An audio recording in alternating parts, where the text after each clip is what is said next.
गिबियावनो बयनिसिमबो गाहाम हामलायनायखौ जासिहरबाय। दिनैनि प्राइम 24 हेडलाइन स्टुडियाव धेमाजि जिल्ला सानजारि नोगोरनिफ्राय रादाबखौ फरायदों आं आमिना सरगियारिया। दिनैनि गाहाय रादाबफोरा जाबाय आसामनि एनआरसिनि फिथाइ, जुबिन गार्गनि दैदेननायाव कान्चनजंगा हानजाया दाब दाब जायगायाव दावबायदों, इन्डिया आरो वेस्ट इंडिजनि गेजेराव नैथि टेस्ट मेचआ सोलिगासिनो दं। दानिया फैदो आबुं रादाबाव।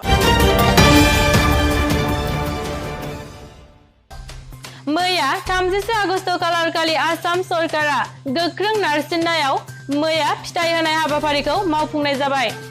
गाहायै आसामनि गोबां दाब दाब जायगायाव गोबां सुबुं मुं फैदों आरो माखासे सुबुंफोरना मुं फैयाखै।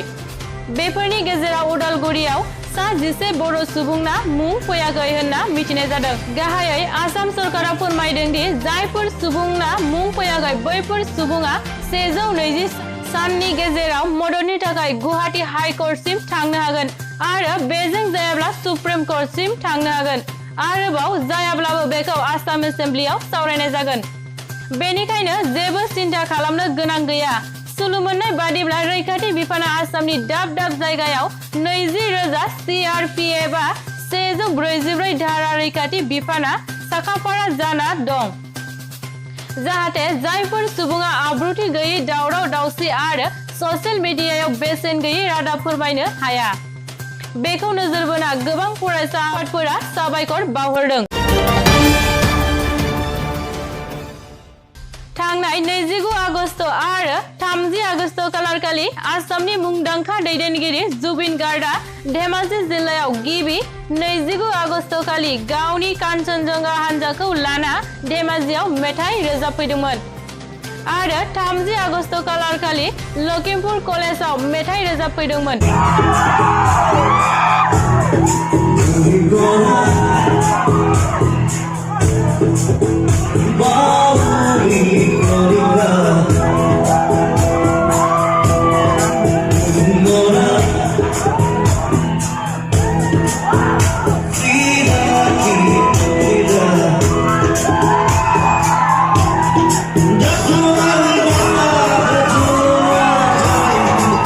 गाहायै कान्चनजंगा हानजायाव जुबिनजों लोगोसे गरिमा शइकिया गगৈ, पबित्र राभा, आरती समीर बायदि मुंदांखा रोजाबगिरिया लोगोआव थाफानाय जागोन।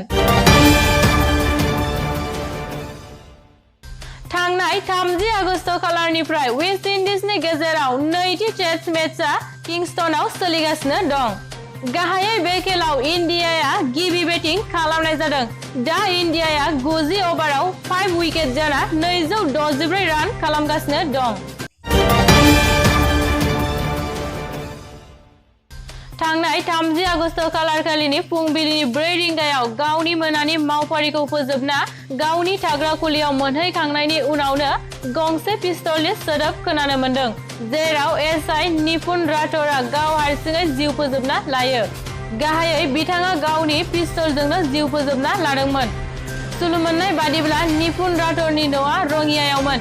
बिथांनि नखरनि सुबुंफोरा बुंदों दि बे जाथायाव सोरनिबा फाव फान्दायनायबो थानो हागौ। मोजाङै संबिजिरनो खावलायनाय जादों। एसेयावनो दिनैनि रादाबखौ फोजोबनाय जाबाय। गोजोन्थों।